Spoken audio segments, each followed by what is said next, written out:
नमस्कार. 7 जन्माची सतीश आणि प्रीती भाग 25 मध्ये तुम्हा सर्वांचं स्वागत आहे. परीक्षेचा शेवटचा पेपर संपल्यानंतर नीता प्रीती दोघी थकून घरी आल्या. घरात पाऊल टाकताच नीता आडवी झाली आणि म्हणाली, "अगं प्रीती, आता काही नको, थेट झोपायचं आहे मला. 2-3 तास झोपलं की बरं वाटेल." प्रीती हसली आणि मोबाईल काढत म्हणाली, "हो ग, मला पण झोपायचं आहे, पण आधी फ्लाईटचं तिकीट बुक करते." फ्लाईटचं तिकीट बुक करून प्रीती नीताला म्हणाली, "उद्या सकाळची फ्लाईट आहे आपली."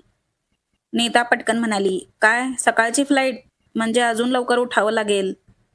प्रीती शांतपणे म्हणाली, "हो, म्हणूनच मी सांगते, आत्ताच बॅगा भरून ठेवूया, नाहीतर उद्या सकाळी गडबड होईल आणि उशीर झाला तर फ्लाईटही मिस होऊ शकते. त्यापेक्षा आताच नीट तयारी करून टाकली तर मग निवांत झोपता येईल." नीता डोक्यावर हात ठेवून हसली आणि म्हणाली, "हो, बरोबर आहे तुझं. नाहीतर सकाळी नक्की गोंधळच होणार. बरं, चल मग बॅगा भरूया." दोघी हसत गप्पा मारत बॅगा भरू लागल्या. थकवा होता, पण उद्या गावी जाण्याची उत्सुकता त्यांना अजूनच उत्साही करत होती. दुसऱ्या दिवशी सकाळी प्रीती आणि नीता दोघीही आपापल्या बॅगा घेऊन एअरपोर्टकडे निघाल्या. टॅक्सीच्या खिडकीतून शहर मागे सरकत होतं. प्रीतीचा चेहरा मात्र वेगळाच दिसत होता.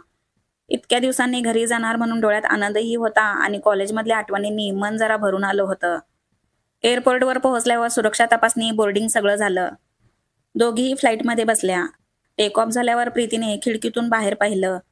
पांढरे ढग, खाली शहर, सगळं लहानसं दिसत होतं. तिच्या डोक्यात कॉलेज, मित्रमैत्रिणी, सतीश सगळ्यांच्या आठवणी फिरू लागल्या. हलकं हसू ओठांवर आलं आणि ती हळूच मनाशी म्हणाली, "आता थोडे दिवस घरी, मम्मा पप्पांसोबत आणि नंतर पुन्हा कॉलेज." काही वेळातच फ्लाईट नागपूरला लँड झाली. आगमन हॉलमधल्या गर्दीत प्रीतीने नजर फिरवली आणि एकदम तिला मम्मा पप्पा दिसले. मम्माच्या हातात छोटंसं फुलांचं गुच्छ होतं, पप्पांच्या चेहऱ्यावर मोठं हसू. प्रीतीच्या डोळ्यात क्षणात पाणी आलं. बॅग तशी सोडून ती धावतच गेली आणि मम्मा पप्पांना घट्ट मिठी मारली. मम्मा तिच्या कपाळावर हात फिरवत म्हणाली, "प्रीती, किती बारीक झाली आहेस, किती दिवसांनी पाहिलं तुला." पप्पा अभिमानाने म्हणाले, "कालच तुझा डान्स व्हिडिओ पाहिला, खरंच खूप छान वाटलं." प्रीतीने त्यांच्याकडे बघत डोळे पुसले. "तुमचा आशीर्वाद आहे म्हणूनच हे सगळं झालं. इतके दिवस तुम्हाला खूप मिस केलं मी. मम्मा पप्पा, मला तुम्हाला कधी एकदा बघू असं झालं होतं." पप्पा म्हणाले, "हो बेटा, आम्हाला पण तसंच. तुला कधी एकदा आमच्या डोळ्याने बघू असं झालं होतं." नीता थोडी मागे उभी होती, हसत सगळं बघत होती. प्रीतीने हात धरून तिला जवळ आणलं. मम्माने तिचंही स्वागत केलं. "या बाळांनो, आता थेट घरी जाऊया. तुमच्यासाठी गरमागरम जेवण वाट पाहतंय." बाहेर गाडी उभी होती. चौघे गाडीत बसले आणि घरी जाण्यासाठी निघाले. त्याचवेळी मुंबईच्या एअरपोर्टवर सतीश फ्लाईटमधून उतरला. लोकांची गर्दी, सामानाच्या गाड्या, यामध्ये दूरवर त्याचा मोठा भाऊ उभा होता. सतीशने त्याला पाहताच हसून हात हलवला. दोघे धावत येऊन भेटले. सतीशने त्याला मिठी मारली. "दादा, किती दिवसांनी बघितलं तुला. घरच्यांना खूप मिस केलं मी." दादानेही पाठीवर थाप मारली. "हो रे, सगळे छान आहेत. मम्मी पप्पा घरी वाट पाहत आहेत." दोघंही कारमध्ये बसले. रस्त्यावर गाडी चालत होती आणि दादा घरातल्या गमती-जमती सतीशला सांगत होता. सतीश बाहेरच्या झाडांकडे पाहत राहिला. त्याच्या मनात विचार आला, प्रीती सुद्धा आता तिच्या गावी पोहोचली असेल का? किती दिवसांनी भेट होणार? तो हलकासा हसला, पण आतून तिला मिस करत होता. गाडी त्या आलिशान उंच लोखंडी गेटमधून आत सरकली. दोन्ही बाजूला उभ्या असलेल्या कारंज्याच्या रांगा, संगमरवरी पायऱ्या, गडद लाल गालिच्याची पायवाट, झुंबरांच्या प्रकाशात चमकणारा भव्य दरवाजा. घरचं हे ऐश्वर्य सतीश कारच्या खिडकीतून बघत असतो. "खरंच किती मिस केलं मी हे सगळं," त्याने हळूच स्वतःशीच म्हटलं. गाडी थांबताच त्याने एक खोल श्वास घेतला. डोळे फिरवून त्या हवेलीच्या प्रत्येक कोपऱ्याकडे पाहिलं. तसं हळूच ओठांवर हसू उमटलं. भव्य दरवाजापुढे काका काकी, त्यांची मुलं, आजी आजोबा, मम्मी पप्पा उभे होते. छोट्या चुलत भावंडांचे गोड आवाज दालनभर घुमले. "सतीश आला, सतीश आला." सगळे पुढे सरसावले. सतीशने आधी मम्मीला घट्ट मिठी मारली. "मम्मी, किती दिवस झाले तुला बघून." मम्मीही त्याच्या चेहऱ्याला गोजारू लागली. "माझा मुलगा, किती बारीक झाला आहेस रे. एवढ्या लांब शिकायला जाण्याची काय गरज होती. इथेच राहून शिकला असतंस ना." सतीश हसत तिचे हात धरून म्हणाला, "मम्मी, आता आलोय ना, काही दिवस आहे, सगळं भरून काढ." पप्पांनी हसत त्याच्या खांद्यावर हात ठेवला. "आमचा सतीश आला. तुझ्या येण्याने घरातला प्रत्येक कोपरा उजळला आहे." आजीने डोळ्यात पाणी आणून त्याचा गाल थोपटला. "माझा लाडका नातू, किती दिवसांनी दिसला." काका काकी आणि त्यांच्या मुलांनी सतीशभोवती गर्दी केली. एक काकी हसत म्हणाली, "सतीश, तुला पाहून घरातल्या प्रत्येक गोष्टीत जीव आला. तुला पाहून किती आनंद होतोय आम्हाला." सतीश हसून सगळ्यांना गिफ्ट देत होता. घरभर चंदन, गुलाबाचा सुगंध, दिव्यांचा उजेड, गोड पदार्थांचा वास. सतीशने त्या भव्य दालनात पाऊल टाकताच एकदम घरासारखं उबदार वाटलं. तो हलक्या आवाजात पुन्हा म्हणाला. खरंच घर घरच असतं. गाडी थांबताच प्रीती आणि नीता उतरल्या. गेटपासून डेकोरेशन केलं होतं आणि फुगे उडत होते.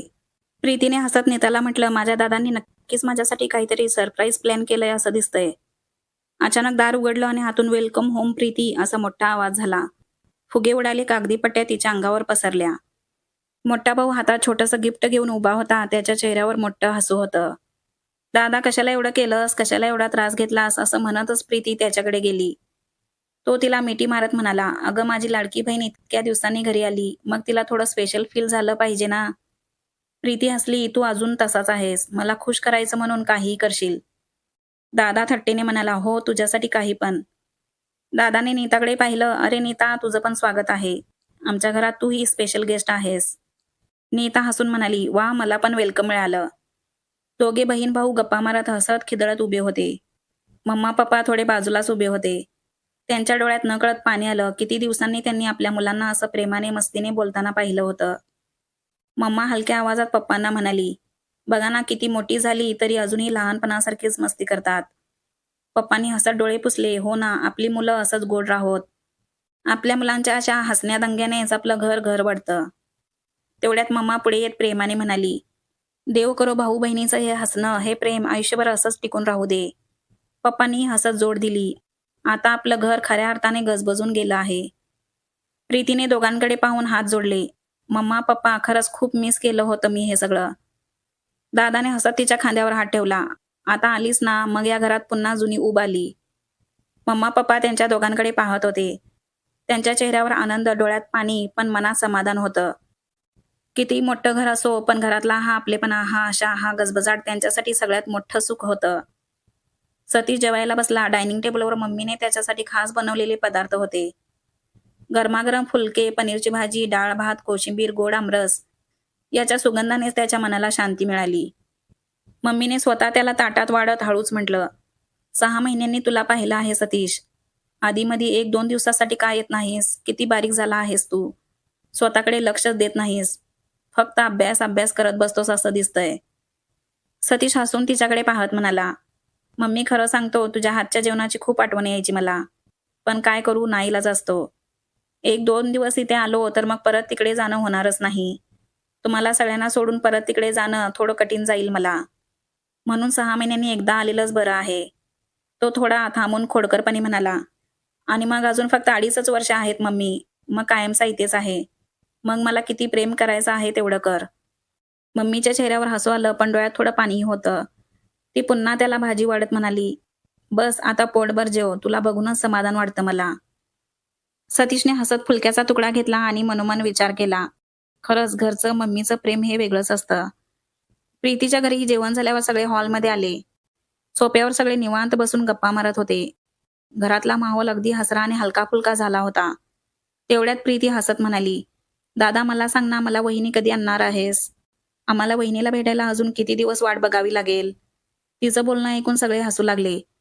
मम्मा खट्याळ नजरेने अनिकेतकडे बघत म्हणाली, बघ ना, हा अनिकेत काही ऐकतच नाही. अजून म्हणतोय की 2 वर्ष नावही काढायचं नाही. अनिकेतने हसत खांदे उडवले आणि प्रीतीकडे बघत म्हणाला, अगं आधी तुझं लग्न करायचं, मग माझं. आधी बहिणीचं, मग भावाचं. असंच असतं ना? त्याचं उत्तर ऐकता सगळे हसून लोटपोट झाले. प्रीती लाजल्यासारखी चेहऱ्यावर हात ठेवून हसू लागली. सगळे अजूनही हसत गप्पा मारत बोलत बसले होते. तेवढ्यात प्रीतीचे पप्पा थोड्या गंभीर आवाजात म्हणाले, प्रीती, तू शिक्षणासाठी गेल्या 6 महिन्यापासून आमच्यापासून दूर आहेस, हाच विरह आम्हाला सहन होत नाही. आणि तुझं लग्न झाल्यावर तू कायमची सासरी जाणार, तेव्हा आमचं काय होणार? पप्पांच्या शब्दातला ओलसरपणा ऐकून प्रीतीचं मन भरून आलं. तिने पटकन त्यांच्या जवळ जाऊन त्यांना मिठी मारली आणि म्हणाली, नाही पप्पा, आम्ही लग्नच नाही करणार. मी तुम्हाला सोडून कुठेही नाही जाणार. मला पण नाही राहावत तुमच्याशिवाय. हे ऐकून सगळ्यांच्या चेहऱ्यावर एक गोड हसू उमटलं.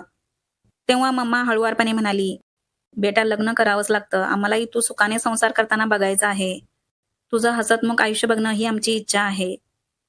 पप्पाही होकारार्थी मान हलवत म्हणाले, हो बेटा, आम्हाला तुझा संसार आपल्या घरात फुलताना बघायचा आहे. प्रीतीने थोडं नखरेदार चेहरा करत हसत उत्तर दिलं, ठीक आहे पप्पा, पण अजून खूप उशीर आहे. माझं शिक्षण पूर्ण झाल्याशिवाय मी लग्न करणार नाही. आधी अभ्यास संपवते, मग बाकी सगळं बघू. तिचं ठाम बोलणं ऐकून सगळ्यांच्या डोळ्यात अभिमान आणि प्रेम चमकलं. घरातला माहोल परत हलका झाला आणि सगळे पुन्हा गप्पांमध्ये रमले. तेवढ्यात नीता उठली आणि म्हणाली, प्रीती मला आता जायला हवं, खूप वेळ झाला आहे, मम्मी वाट बघत असेल. तेव्हा प्रीतीचे पप्पा म्हणाले, अरे बेटा राहा ना इथेच, आमच्यासोबतच दिवाळी साजरी कर तू पण. नीता हसली आणि म्हणाली, नाही काका, खरंच मम्मी वाट बघत असेल. पण नक्की परत येते, मलाही तुमच्यासोबत वेळ घालवायला खूप आवडतं. प्रीती तिच्याकडे पाहून म्हणाली, ठीक आहे मग मी नीताला सोडून येते पप्पा. पप्पांनी हसत मान डोलावली, पण बेटा लवकर ये असं तिला म्हणाले. सतीश आणि प्रीतीच्या सुट्ट्या तर मजेत चाललेत, पण तुम्ही सुट्ट्यांमध्ये काय करता हे मला कमेंट करून नक्की सांगा. तोपर्यंत या भागासाठी एक लाईक आणि चॅनलला सबस्क्राईब करा.